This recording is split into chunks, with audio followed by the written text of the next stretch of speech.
Pai, te louvamos, te agradecemos por mais um dia de vida eterna, mais um dia, Senhor, de salvação, de paz, de alegria na sua presença. Mais um dia, Senhor, na sua força, vivendo no Senhor, na força do seu poder. Graças te damos, Pai. Pedimos essa noite que os nossos olhos sejam iluminados para com a palavra. Pedimos espírito de revelação, de sabedoria, no pleno conhecimento da sua vontade, para que a gente entenda, Pai, qual é o seu propósito para a sua igreja, a sua igreja abençoada, coluna e baluarte da verdade. Obrigado, Senhor. Em nome de Jesus Cristo, nós te agradecemos pela compreensão. Pedimos também a ajuda do Espírito Santo para ler e falar a palavra, Pai, explicar essa matéria em nome de Jesus. Obrigado, Senhor. Amém, queridos irmãos? Boa noite a todos. A gente vai começar um novo capítulo hoje, uma nova matéria. Está lá depois da página 196 da sua apostila. A gente começa a página 1, que é um capítulo sobre eclesiologia. Foi retirado do livro Teologia Sistemática da editora Cultura Cristã. O autor é o Oad Salom. E nós vamos estar falando um pouco sobre a igreja, eclesiologia. Eclesiologia é o estudo da igreja. Eclésia é a igreja, logia, estudo.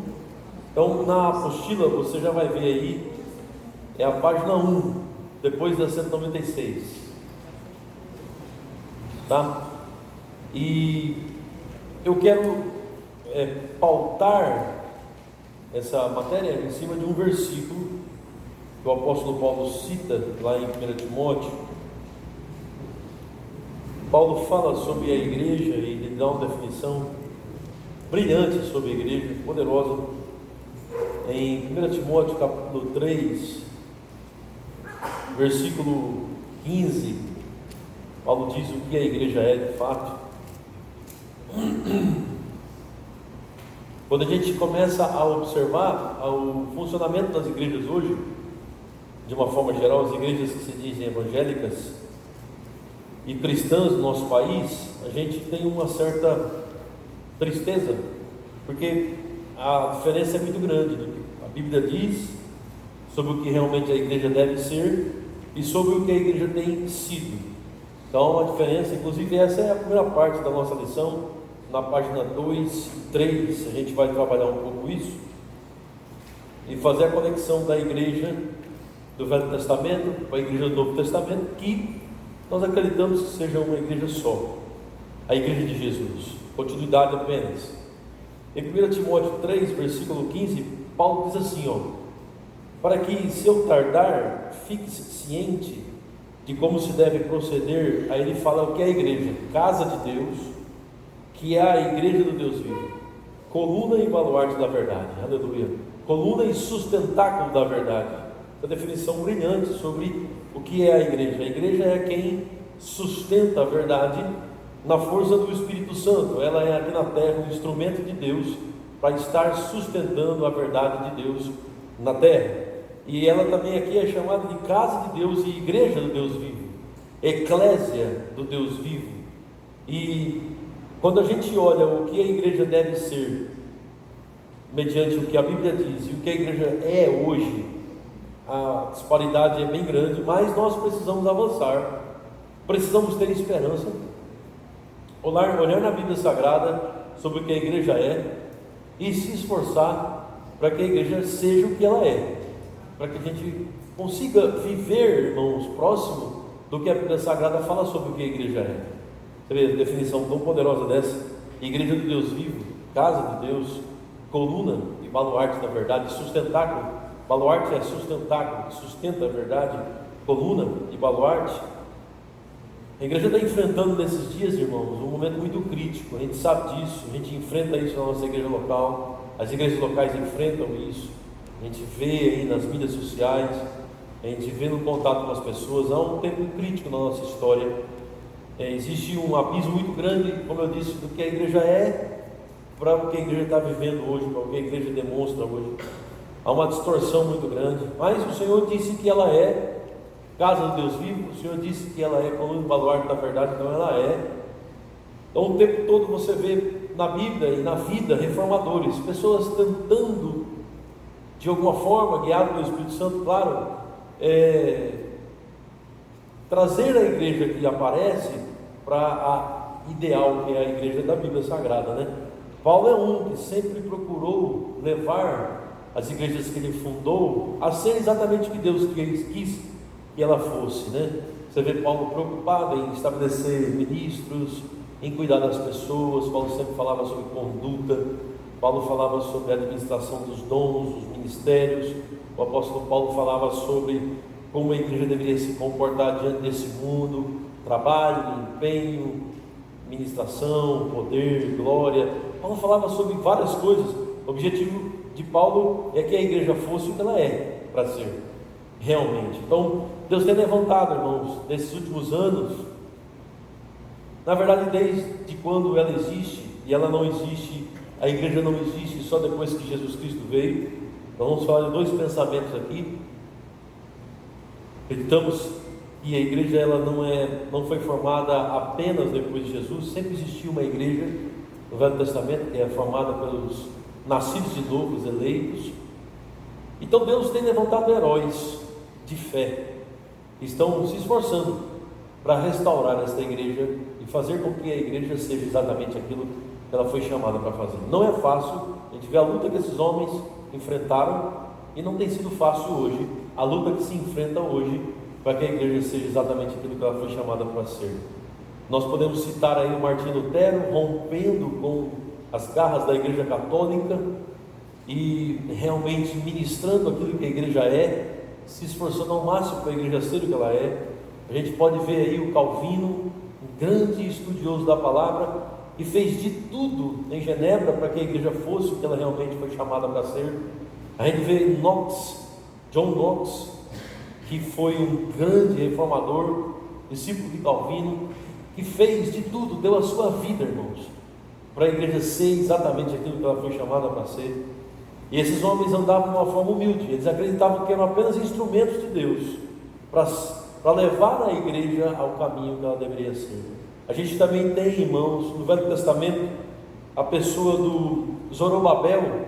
A gente vê em Esdras capítulo 3, o Senhor restaurando Israel. Israel está preso na Babilônia por 70 anos, por causa de sua desobediência, e o povo de Deus do Velho Testamento está sofrendo, e sai um decreto que o povo agora pode retornar à sua terra após 70 anos. Então Deus levanta um grande reformador chamado Zorobabel. E Zorobabel, o governador de Judá, ele se levanta na graça de Deus. Está em Esdras 3, 4, 5. Também está em Ageu, também está em Zacarias. São os profetas que Deus usa para falar com Zorobabel. Aí Zorobabel começa na graça do Senhor. Isso tudo está na apostila aí, tá, irmão? Página 2 e 3. Começa na graça do Senhor, irmãos, levantar o templo, levantar o povo de Deus do Velho Testamento, que é a igreja do Deus vivo. E só que ele enfrenta, irmãos, grandes opositores. Se você for ver lá em Esdras, você pode abrir lá comigo. Esdras é antes de Neemias, viu, irmãos? A construção para por causa dos inimigos, né? Os inimigos se levantaram, parou tudo. Infelizmente, Deus levanta em Esdras capítulo 3, Zorobabel, e chegando o 7º mês, e estando os filhos de Israel, Esdras 3, já na cidade, juntou-se o povo como um só homem, em Jerusalém. Levantou-se Jeshua, filho de Josadaque, e seus irmãos sacerdotes, e Zorobabel, filho de Sealtiel, e seus irmãos edificaram o altar do Deus de Israel, para sobre ele oferecerem holocaustos, como está escrito na lei de Moisés, o homem de Deus. E aqui, irmãos, eles juntam trabalhadores e vão batalhando para que o templo seja reconstruído no Velho Testamento, para que as coisas sejam estabelecidas. Eles colocam os fundamentos, os alicerces. Esdras 3, eles colocam os fundamentos, os alicerces, mas aí vem os inimigos em Esdras 4, e os inimigos conseguem, através de uma empleitada, e o rei Dário ele vai pesquisar, e aí Israel é tido, nos documentos da Pérsia, Israel é tido como sendo um povo rebelde. Então o rei dá a ordem para que a obra de Deus pare, a restauração pare, para que eles não sigam adiante. Infelizmente, eles param, irmãos, e ficam 16 anos parados, sem poder seguir adiante com a obra do Senhor. E aí, irmãos, Deus em sua graça levanta dois profetas, Zacarias e Ageu. E Zacarias e Ageu, na força do Senhor, na graça do Senhor, eles pararam aí em Êxodo 4, em Êxodo 5, na força do Senhor. Zacarias e Ageu chegam diante do governador, que é o Zorobabel, e diz assim: olha, vamos lá, Deus está contigo, não temas, Ele é a sua força. E aí é de onde vem aquela famosa frase, famoso versículo de Zacarias 4:6, onde a Bíblia diz assim: não por força nem por violência, mas pelo meu Espírito, diz o Senhor. Essa frase é de Zacarias. Ele está falando para o Zorobabel, e Zorobabel está sendo orientado: olha, a casa de Deus, a coluna e baluarte da verdade, a igreja do Deus vivo, ela precisa ser edificada. Na força que Deus supre, nós precisamos avançar na edificação. E Zorobabel acredita nisso, segue em frente, e ele consegue, com a graça do Senhor, edificar a casa do Senhor no Velho Testamento. Então as coisas se concretizam de uma forma poderosa. Isso é apenas um exemplo que eu estou dando para vocês se motivarem, para a gente se motivar de que quando nós vamos edificar a igreja, irmãos, junto com o Senhor, na verdade é o Senhor quem edifica, mas nós estamos plantando e regando. Quando nós estamos plantando e regando na igreja, é para nós sabermos que existe resistência, mas que Deus está conosco e nós podemos seguir. Essa igreja pode ser coluna e baluarte da verdade, como realmente ela é. Ela é coluna e baluarte da verdade. Amém? Só que eu quero agora, irmãos, mostrar para vocês uma linha de raciocínio, que é uma linha aceita pelos reformados, que é uma linha, irmãos, dentro dos seminários teológicos reformados, seminários teológicos como o nosso, que é a linha, irmãos, de que a igreja de Jesus sempre existiu. É uma linha onde não existe uma diferença entre a igreja do Velho Testamento e a igreja do Novo Testamento. Por que isso, irmãos? Porque existe um outro pensamento. Esse outro pensamento é que é como se Deus tratasse o povo de Israel de uma forma diferente, como Deus tratasse a igreja do Novo Testamento, de uma forma diferente. Só que quando você começa a confrontar versículos da Bíblia, você começa a perceber que Deus não tem dois povos. Na verdade, a Bíblia diz que em Cristo Jesus, dos dois povos Ele fez um só. Houve uma junção em Cristo Jesus. A igreja da velha aliança, Israel, chamado em hebraico, você vai ver isso muito nesse livro, de Kahal. Kahal é a igreja do Velho Testamento, é a igreja em hebraico. Kahal é o povo da aliança. Kahal era falado quando o povo se reunia para falar com Deus, para ouvir Deus. E Kahal é uma expressão em hebraico que significa a Assembleia de Deus, no Velho Testamento. Esse Kahal sempre existiu, ele é formado por eleitos. Ali você vê Abraão, Isaac, Jacó, ali você vê Abel, ali você vê Davi, ali você vê os profetas do Velho Testamento, Zacarias, Ageu, Zorobabel, estão aqui no Kahal de Deus, que é a Assembleia do Deus vivo que se reunia para ouvir o Senhor. Quando a Bíblia foi traduzida, irmãos, na Septuaginta, 3 séculos antes de Cristo, ela foi traduzida do hebraico para o grego. Essa palavra Kahal, ela começou a ser falada de eclésia. Então, Carral no Velho Testamento, que é a Assembleia de Deus, Assembleia dos eleitos, passou através da Septuaginta, que é a tradução. Septuaginta é a tradução, tá, irmãos? Da Bíblia do hebraico para o grego, 300, 400 anos antes de Cristo. Quando eles fizeram a tradução, o Carral agora começou a ser falado de eclésia. Então, o Carral de Deus agora é a eclésia de Deus. E o que é esse Carral de Deus? O Carral de Deus, irmãos, é a Assembleia. O Carral de Deus é a casa de Deus vivo. O Carral de Deus é o lugar onde Deus habita, é o povo de Deus, formado pelos seus eleitos. Então existe uma linha onde as pessoas falam que Deus tem dois povos, Israel e a igreja. Existem alguns versículos na Bíblia que pode dar esse entendimento, mas acreditamos, irmãos, numa visão reformada, uma coisa mais minuciosa de estudo, é que Deus não tem dois povos, é que Deus tem um povo só. Esse povo é formado pelos eleitos, os escolhidos em Cristo Jesus. E esses escolhidos em Cristo Jesus, pasmem vocês, eles também estão no Velho Testamento. Martinho Lutero dizia que Abraão, ele já era cristão antes de Jesus nascer. Lutero sempre disse que Abraão era cristão. E realmente, quando você for ver lá em João, o João fala que, a respeito de Jesus, que quando Abraão viu o dia do Senhor, Abraão se regozijou. Lá em João 8, versículo 56, abre lá para a gente, para você olhar, para você ver. Martinho Lutero sempre declarava isso, que Abraão foi cristão antes da vinda de Cristo, à luz do que o próprio Cristo afirmava. Abraão, vosso pai, alegrou-se por ver o meu dia. Quando viu, se regozijou. Em João 8,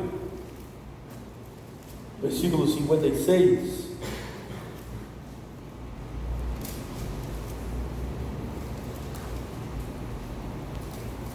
Jesus falando, né?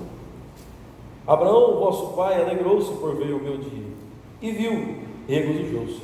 Então Abraão já era cristão antes de Jesus Cristo nascer, já apontava para Jesus Cristo. Então essa outra percepção de igreja, que eu acredito e que a gente acredita que seja mais sensata, é a reflexão, irmãos, de que a igreja de Jesus sempre existiu. A igreja de Jesus, ela sempre foi coluna e baluarte da verdade, tanto no Velho Testamento quanto no Novo Testamento. O que aconteceu foi que a igreja do Velho Testamento, ela apontava para frente, olhando para a chegada do Messias. E a igreja do Novo Testamento, ela olha para trás, sabendo que o Messias já chegou. Em Cristo Jesus houve uma junção. Paulo falava um pouco sobre isso lá em Efésios capítulo 2. Paulo falava um pouco sobre essa junção da igreja. Dos dois ele fez um só corpo, um só povo.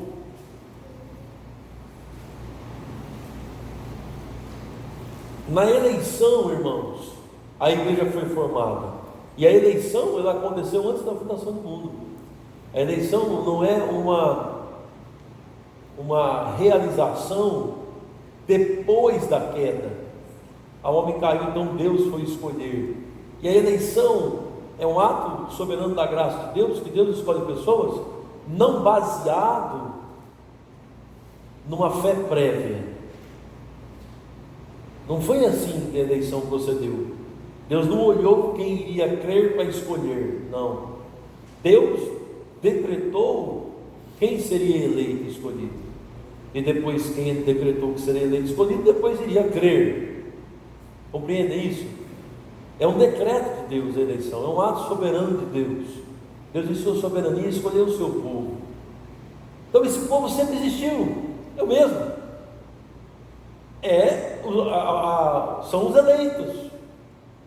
Agora, eleitos que viveram no Velho Testamento, os irmãos concordam? Eleitos que viveram quando Jesus Cristo estava aqui, eleitos que vivem hoje, depois de Jesus Cristo morrer, ressuscitar entre os mortos, e eleitos que viverão amanhã, no futuro, que na verdade é um povo só, é o povo de Deus escolhido antes da fundação do mundo. Compreende? Bem, essa é a visão irmãos, reformada. Essa visão do Martinho Lutero é a visão do João Calvino, do Knox, é a visão do Jonathan Edwards, é a visão do George Wycliffe, é a visão de todos os reformadores, sem exceção. Os reformadores mais conhecidos, todos pensavam assim, que Deus sempre teve um só povo, e não dois povos, um só povo, que era formado dos eleitos de Deus em Cristo Jesus. Paulo falava um pouco sobre isso em Efésios 2, ele mostra que em Cristo Jesus, nós estávamos longe, versículo 13, Paulo diz assim: mas agora em Cristo Jesus, vós que antes estáveis longe, fostes aproximados pelo sangue de Cristo, porque Ele é a nossa paz, o qual de ambos fez um. Está falando de um só corpo. Em Cristo Jesus houve uma unificação da igreja, e tendo derribado a parede de separação que estava no meio da inimizade, aboliu na sua carne. Qual era a inimizade? A inimizade era os judeus dos gentios. Aboliu na sua carne a lei dos mandamentos na forma de ordenanças, para que dos dois criasse em si mesmo um novo homem. Só existe um novo homem hoje, um só povo, um só corpo, é o corpo de Cristo. Mas você consegue entender que o povo do Velho Testamento apontava para esse novo homem? Você consegue entender isso? Que os eleitos apontavam para esse novo homem, os escolhidos da velha aliança apontavam para o Messias.